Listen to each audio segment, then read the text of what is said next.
So game week 1 is finished in the Premier League now. Spurs just drew with Leicester at the King Power Stadium. And I think there are a few things the headlines that you can take away from this week. Number one, I think Arsenal are title favourites in my opinion. I think they looked really good against Wolves. I think they struggled from about half time to about 60 minutes in. But it was a dominant performance, wasn't it? I think the comeback of wingers might be on at the moment. Jeremy Doku was unplayable against Chelsea. I don't think City were... I've seen them play a lot better than that. And I think Chelsea actually had quite a few chances. But Gusto, he had no idea what to do with Doku. And that Savinho on the right before he got taken off. I mean, he's just a Mahrez regen, isn't he? He is the next big thing for Man City. And it's someone like a Jack Grealish. I can't see him really getting back into the squad that much. I'd say just quickly, people who say, including myself, Brentford will go down, they just look as solid as ever under Thomas Frank. Another one, I think we all look at Chelsea's team, and who was that lad who came on? I have no idea who that lad, I still don't know his name. Man United didn't play too well, but they scraped out a victory at home. I don't think they'll be able to do that many times this season. And then finally, Liverpool. Liverpool played awful against Ipswich in the first half, then had a pretty good second half, and I think Arne Slot had a great post-game interview. It was a bit of a refreshing interview from a manager because he was just so upfront. Let's quickly look at the title favourites firstly. It's Man City and Arsenal, isn't it? And then Liverpool maybe in third place on the outside, but I think it's mainly those top two. And Arsenal just look... I mean, Saka, compared to his Euro self, he just looks brilliant, doesn't he? He's such a talented player. That cross to Havertz and that finish, he's the level below world class, isn't it? I think you could argue he might be in that world class category at the moment. I think Arsenal showed why they are probably favourites just because of the defending. Wolves did have a few chances, and if that is it Larson, I think, up front for Wolves, the new signing, he's a big lad. That wasn't a bad header, to be fair, that he nearly scored. Realistically, it never felt like Wolves were ever going to pressure them, and Arsenal having someone like Kai Havertz, who everyone's got to apologise to him because as much as he kind of dawdles around the pitch, I think he still played quite well. He got his goal and he got his assist, but he's proved everyone wrong and he's keeping a very good Gabriel Jesus out of that team. Let's look at Man City though. Man City versus Chelsea, 2-0. Did the scoreline flatter them a bit?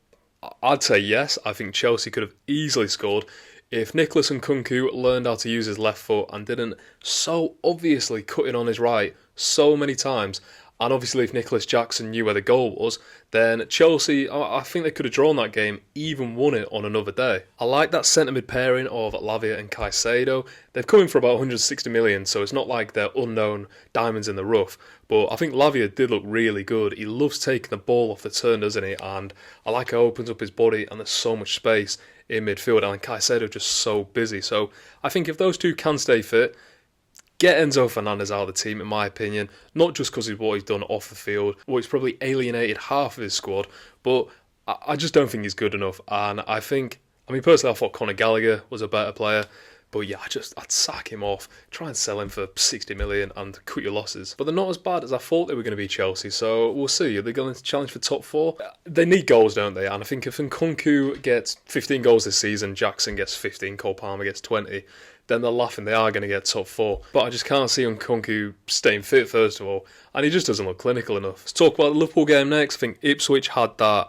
new team in the Premier League who hasn't been there for a while bounce. And I think they showed it in the first half. They were so energetic. I thought Amari Hutchinson played really well. Liam Delap looks quite a good player, but they just ran out of legs, and I think Liverpool showed their attacking ability in that second half.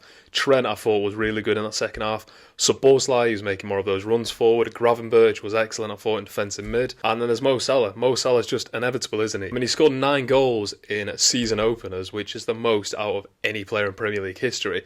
You can argue he might not look great on the pitch sometimes. He might shank a few passes, but he's going to always get those stats.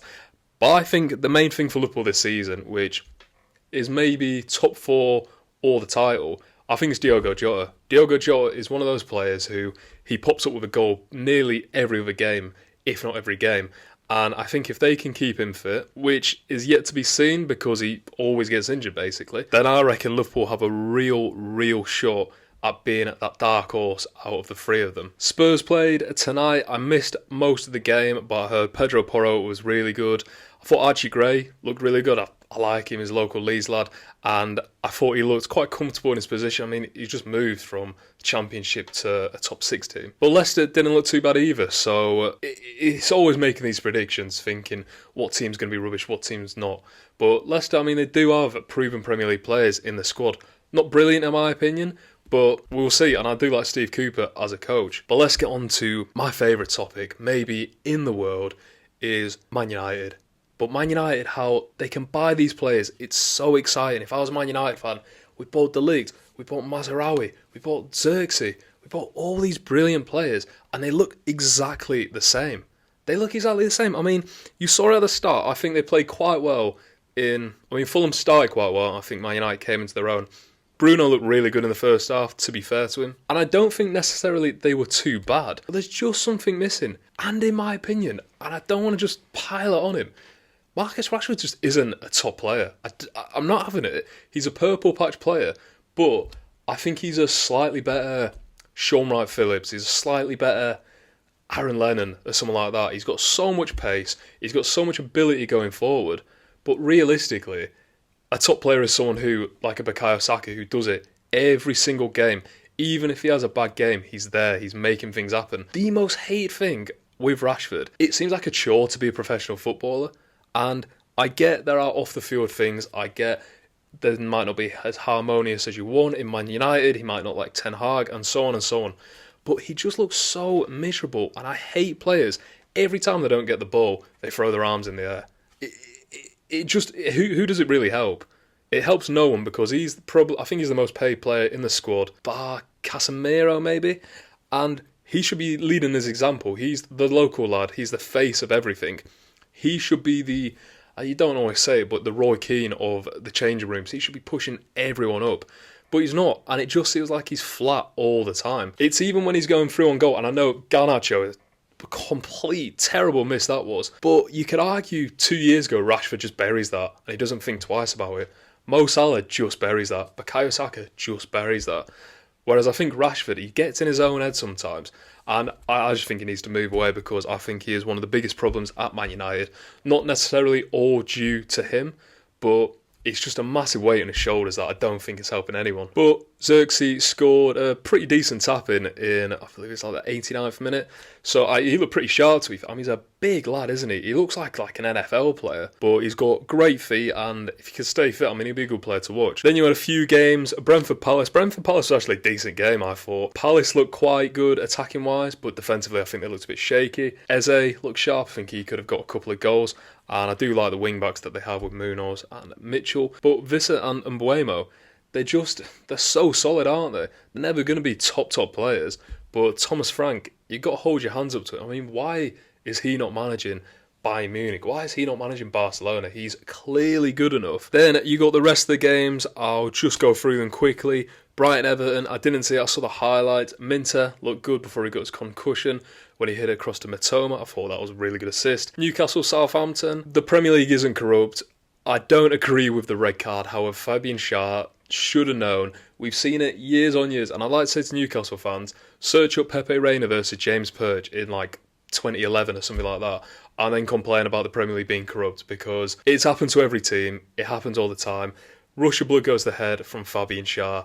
Ben Brereton knows exactly what he's doing. He gets him sent off, and it happens. It's not corrupt. Unfortunately, it is the rules of the game. And I do hope Newcastle do well, because I like them, and I like watching them at St James's Park. You got Forest and Bournemouth, the fixture no one really wanted to see. Unfortunately, with Danilo doing his ankle in. Chris Wood, again, inevitable. 12 goals a season. I remember watching him at Leeds when I was younger, and he just got 25 goals a season, and I had no idea how, but he's just one of those strikers who's in the right place at the right time. And then finally, we got West Ham versus Aston Villa. Two good teams, and I thought Kudus looked pretty sharp in this game. I'm hoping Villa, it's just Champions League, it might be the Newcastle effect from last season with injuries, because let's face it, if Ollie Watkins goes down and Duran, even though he did the Irons cross and he was saying he was going to go to West Ham, he's a good player. He's not Ollie Watkins though, is he?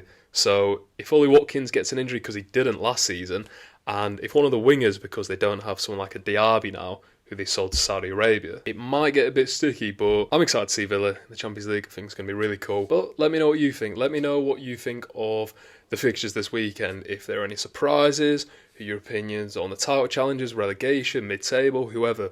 I'm going to try and get a video like this maybe Monday, Tuesday every week. It might get a bit tough, so I'll see where I go with it. But thanks for watching. If you could leave a like, subscribe, comment, and see you next time.